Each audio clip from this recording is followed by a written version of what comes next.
രാവിലെ ബെഡിൽ നിന്ന് എഴുന്നേറ്റ് നയന ബാൽക്കണിയിലേക്ക് പോയി. അപ്പോഴേക്കും അബി കോഫിയുമായി വന്നു. നയനയുടെ വാക്കുകളിൽ തന്റെ ഹസ്ബൻഡായ ബോബിയെ പറ്റിക്കുന്നതിലുള്ള എല്ലാ വിഷമങ്ങളും ഉണ്ടായിരുന്നു.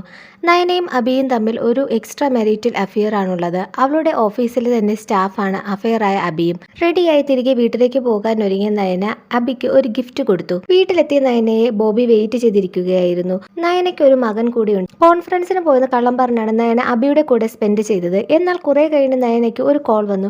അബി മരിച്ചു എന്നും പറഞ്ഞ്. അബിയുടെ മരണത്തിൽ പോലീസിന് വേണ്ടത്ര തെളിവുകളൊന്നും കിട്ടാത്തത് കൊണ്ട് ഒരു നാച്ചുറൽ ഡെത്ത് ആണെന്ന് തോന്നി. എന്നാൽ ശരത് എന്ന പോലീസ് ഉദ്യോഗസ്ഥന് അതൊരു നാച്ചുറൽ ഡെത്തായി സ്ഥിരീകരിക്കാൻ തോന്നിയില്ല. അയാൾ ആ ഫ്ലാറ്റിലൊക്കെ നന്നായി പരിശോധിച്ചു.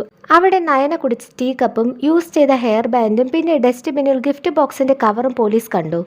അബി മാത്രമുള്ള ഫ്ലാറ്റിൽ എങ്ങനെ ഇതൊക്കെ വന്നു എന്ന് അയാൾക്ക് ഡൗട്ടായി. അബി ഓഫീസിലേക്ക് പോകാൻ റെഡിയായി നിൽക്കുന്ന ഡ്രസ്സിൽ ആണ് മരിച്ചു കിടക്കുന്നത്. പോലീസിന് ബോഡി പോസ്റ്റ്മോർട്ടം ചെയ്യാൻ തീരുമാനിച്ചു. അടുത്ത ദിവസം ശരത് എന്ന പോലീസ് ഉദ്യോഗസ്ഥൻ നയനയെയും ബോബിയെയും കോഫി ഷോപ്പിൽ വെച്ച് മീറ്റ് ചെയ്യണമെന്ന് പറഞ്ഞു. ഇവരുടെ രണ്ടുപേരുടെയും ഫ്രണ്ടാണ് ഈ കേസ് അന്വേഷിക്കുന്ന ശരത് എന്ന പോലീസ് ഉദ്യോഗസ്ഥൻ. എന്നാൽ മകനെ സ്കൂളിൽ നിന്ന് പിക്ക് ചെയ്യണമെന്നുള്ളത് കൊണ്ട് ബോബി നയനയെ അയാളുടെ അടുത്താക്കിയ ശേഷം വീട്ടിലേക്ക് ഡ്രോപ്പ് ചെയ്യാൻ പറഞ്ഞിട്ട് പോയി. കേസിന്റെ കാര്യം സംസാരിക്കാനാണെന്ന് അവർക്ക് അറിയില്ലായിരുന്നു.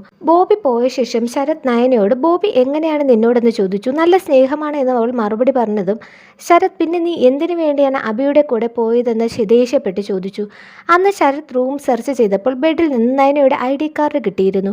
എന്നാൽ ഫ്രണ്ട് ആയതുകൊണ്ട് തന്നെ ശരത് ഇത് മറ്റു പോലീസുകാരിൽ നിന്ന് മറച്ചു വെച്ചു.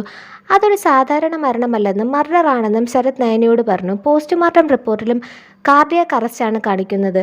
എന്നാൽ റൂമിൽ ഡ്രസ് ചെയ്തപ്പോഴും ഫയലൊക്കെ ബാഗിൽ വെക്കുമ്പോഴും പെർഫ്യൂം അടിക്കുമ്പോഴും ഒരു ബുദ്ധിമുട്ടുള്ള അടയാളങ്ങളും റൂമിൽ കാണുന്നില്ല. എന്നാൽ ഷൂ റാക്കിൽ നിന്ന് ഷൂ എടുക്കുമ്പോൾ താഴേക്ക് 1-2 ഷൂ താഴെ കിടക്കുന്നുണ്ടായിരുന്നു. അതിലാണ് ഡൗട്ട് തോന്നിയത്. എന്നാൽ അപ്പോഴും നയന ഇതൊരു കൊലപാതകമാണെന്ന് പറയാൻ മാത്രം എന്താണ് ഉള്ളതെന്ന് ശരത്തിനോട് ചോദിച്ചു. മറുപടിയായി Sarath aconite the queen of poison, വെറുതെ ഒന്ന് തൊട്ടാൽ തന്നെ ഹൃദയമിടിപ്പ് കൂടി ശ്വാസതടസ്സമുണ്ടായി പതുക്കെ മരണത്തിലേക്ക് നയിക്കുന്ന ഒന്ന്, അതെങ്ങനെ അവന്റെ കയ്യിൽ വന്നു എന്ന് ശരത് നയനോട് ചോദിച്ചെങ്കിലും അവൾക്കൊന്നും മനസ്സിലായില്ല. തിരികെ വീട്ടിലേക്ക് വരുമ്പോഴും അവളുടെ ചിന്തയും അതിനെ പറ്റിയായിരുന്നു. ശരത് അവളെ വീട്ടിൽ ഡ്രോപ്പ് ചെയ്തു. ബോബി കുഞ്ഞിനെ സ്കൂളിൽ നിന്ന് പിക്ക് ചെയ്ത് വീട്ടിൽ എത്തിയിരുന്നു.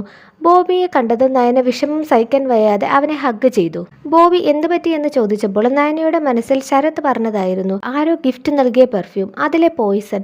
ഇതേ സമയം നമ്മൾ ഇതുവരെ കണ്ട ബോബിയുടെ മുഖമായിരുന്നില്ല കണ്ടത്. നയനയ്ക്ക് ബോബിയുടെ ടീഷർട്ടിൽ നിന്നും താൻ അബിക്ക് കൊടുത്ത അതേ പെർഫ്യൂമിന്റെ സ്മെൽ കിട്ടി. നയനയ്ക്ക് അപ്പോഴേക്കും കാര്യം പിടികിട്ടി. നയന അബിയുടെ കൂടെ നിന്നിട്ട് വരുമ്പോഴൊക്കെ അബിയുടെ ഫേവറേറ്റ് പെർഫ്യൂമിന്റെ സ്മെല്ലായിരുന്നു. അത് ബോബി നോട്ടീസ് ചെയ്ത് വെച്ചു. ഒരു ദിവസം ബോബി അബിയുടെ ഫേവറേറ്റായി ഇതേ പെർഫ്യൂം വാങ്ങിയിട്ട് ഇതെനിക്ക് ഇഷ്ടപ്പെട്ടില്ല, നീ ഇത് നിന്റെ ഫ്രണ്ട്സിന് ആർക്കെങ്കിലും കൊടുക്കൂ എന്ന് പറഞ്ഞു. ബോബി മനസ്സിൽ ഉദ്ദേശിച്ച പോലെ തന്നെ അവൾ അബിക്ക് തന്നെ അത് ഗിഫ്റ്റ് ചെയ്തു. ഇപ്പോൾ അതേ സ്മെല്ലാണ് ബോബിയുടെ ടീഷർട്ടിനുമുള്ളത്.